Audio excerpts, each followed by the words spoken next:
안녕하십니까, 신기철입니다. 지난 시간에 그 설문조사에 대해서 첫 번째 데이터 분석을 마쳤었고요. 이제 두 번째 데이터 분석으로 넘어가기 전에 오늘 좀 두 가지를 좀 준비했습니다. 하나는 지금까지 제가 이 저탄고지 관련 설문조사 프로젝트를 진행하면서 저한테 왔던 여러 가지 피드백들이 있었습니다. 그 점에 대해서 좀 언급을 할 거고요. 또 하나는 지난 시간에 제가 첫 번째 설문조사 데이터 분석에 대해서 아무 말 대잔치라는 이름을 붙였었습니다. 그러고서 그 통계 자료는 얼마나 사실을 왜곡할 수 있는가 그런 얘기들을 하고 일종의 실패라는 식으로 아니다, 오히려 어떤 유의미한 결론을 이끌어낼 수 있다라는 얘기를 했지만 이번 시간에는 제가 지난 시간에 냈던 결론을 다시 한번 반박해 보겠습니다. 그래서 어쩌면 지난 시간에 내렸던 결론이 아무 말 대잔치일 수도 있다는 점을 보여드리고자 합니다. 일단 본격적인 피드백 대잔치로 들어가기에 앞서서 한 가지 좀 말씀드릴 게 있는데요. 제가 지금 이 저탄고지 관련 프로젝트를 유튜브나 이제 페이스북 등에 이제 게시를 하다 보니까 저는 사실 이제 논술 강사 일을 하고 있습니다. 그 이제 방과후 학교 수업 전문 이제 강사인데요.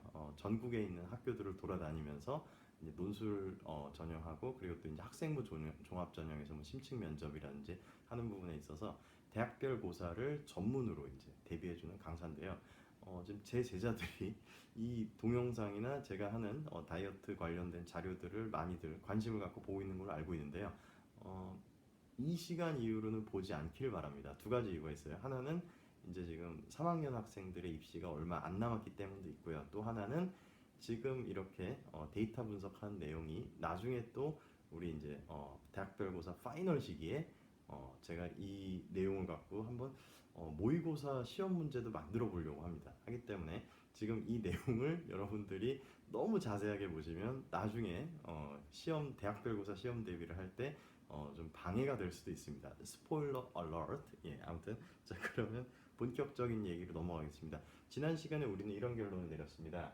저탄수화물 고지방 식단은 건강할 수 있는 적정 체중으로 감량 및 유지에 도움을 줄 수 있다는 결론을 내렸습니다. BMI라는 관점에서 데이터 해석을 시도했더니 이렇게 비만도가 높은 분들일수록 뭡니까 체중 감량 정도가 많았고, 비만도가 낮을수록 체중 감량 정도가 적었으며, 오히려 이제 정상 체중이나 저체중이셨던 분들 중에는 오히려 체중이 증가한 케이스들도 있었습니다. 이를 통해서 알 수 있는 거는 저탄수화물 고지방 식단 다이어트는 단순히 어떤 체중 감량을 위한 방법이라기보다는 본인에게 적절한 체중 상태, 건강 상태를 만들어주는 방법이라는 결론을 냈었습니다.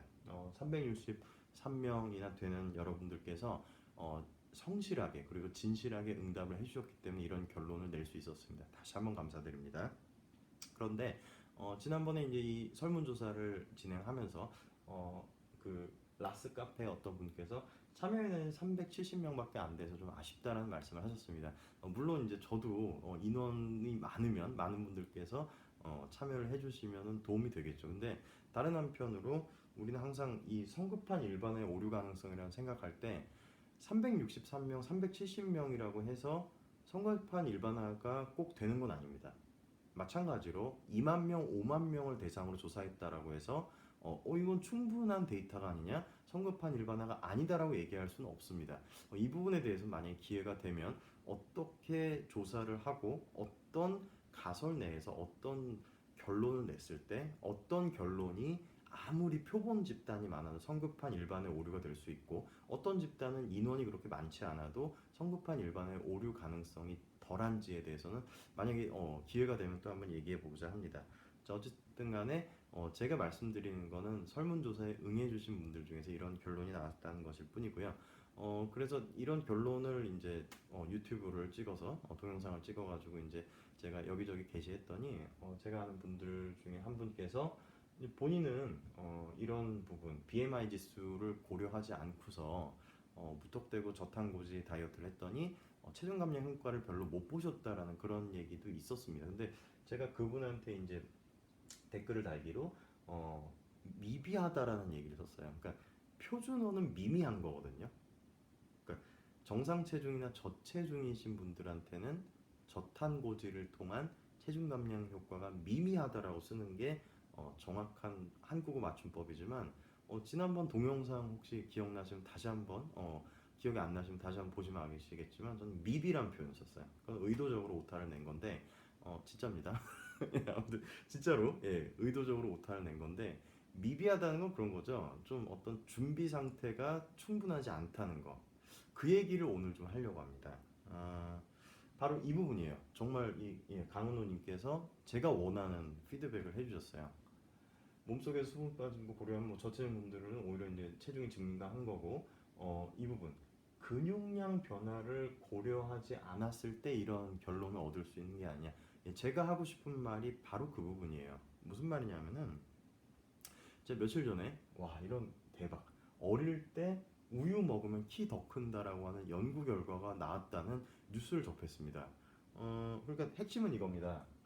소에서 짠 우유를 2살에서 6살 사이에 아이들이 마셨을 때 아몬드 우유, 뭐 아몬드 브리즈라는 뭐 상품도 있고요. 혹은 뭐 이런저런 일종의 소젖으로 짠 우유의 대체품에 해당되는 걸 먹은 애들보다 소젖으로 짠 우유를 먹은 아이들이 성장이 더 많았다는 거죠.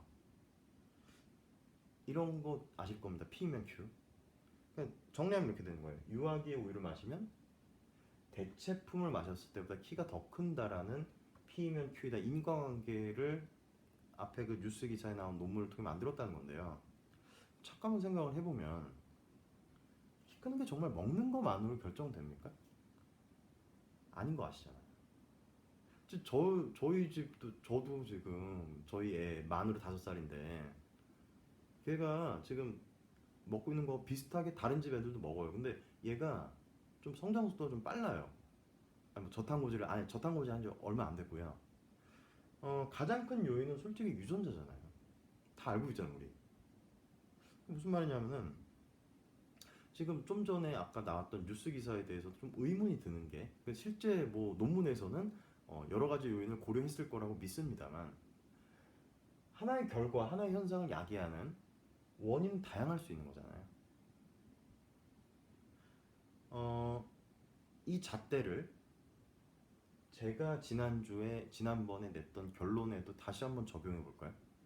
이거는 제가 냈던 결론에 대한 자기 비판이라고 할 수 있습니다. 저탄수화물 고지방 식단 다이어트를 하니까 적정 체중에 접근하였다라고 저는 P면 Q라고 매우 단순하게 결론을 내렸습니다.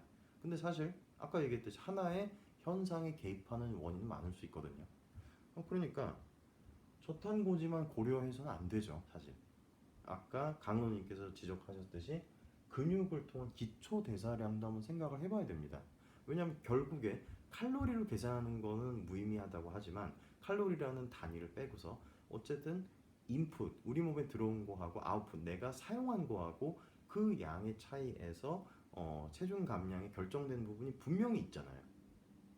하기 때문에 저탄고지라는 식이요법을 했느냐 인풋에 해당되는 부분 그리고 기초 대사량은 얼마나 되느냐 아웃풋에 해당되는 내가 얼만큼의 에너지를 쓰느냐 그리고 그 외에 또 이런 부분도 고려해야 됩니다. 질병이라든지 하는 여러 가지 요인들 그랬을 때 뭐 체중 감량이라든지 혹은 건강이라든지 하는 유의미한 결과가 나올 수도 있는 거겠죠. 자, 여러분들은 어떻게 생각하십니까? 지난주에 첫 번째 냈던 결론이 옳다고 생각하시나요? 아니면 성급한 결론이라고 생각하시나요? 그 점에 대해서는 앞으로 또 계속 고민해야 될 부분이고요. 이 점에 대해서 의견 가지신 분들의 피드백을 늘 기다립니다. 그러면 이제 저는 다시 데이터 분석으로 돌아가서 데이터 분석해서 이런저런 얘기를 하도록 하고요. 근데 라스 카페 어떤 분께서 전공을 살리셔서 예, 제가 전공이 철학이긴 합니다. 철학적 접근도 해보라는 말씀을 그리고 밑에는 뭐 당최 무슨 심보인지 이해가 아니 제 얘기하는 거 아니에요. 예, 아무튼 이건 이제 종편에 있는 모 프로에서 저탄수화물 고지방 식단에 대해서 좀 의도적인 방송을 한 거에 대한 얘기고요. 철학적 접근을 해보라는 말씀을 하셨습니다. 이것도 되게 좋은 생각이라고 생각이 듭니다. 철학적인 관점에서 어떤 현상이나 주제를 탐구한다는 것의 의미 그리고 건강이나 체중이라는 것을 철학적인 관점에서 탐구한다면 어떻게 분석하고 의미를 찾을 수 있으며 그에 대해서 철학적인 관점에서 일종의 어떤 당위 명제를 만들어 본다면 우리는 건강과 체중에 대해서 어떻게 접근해야 할 것인가 하는 얘기들도 해볼 수 있을 듯 합니다.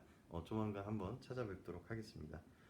그래서 이제 조만간 원래 하던 이야기로 돌아옵니다.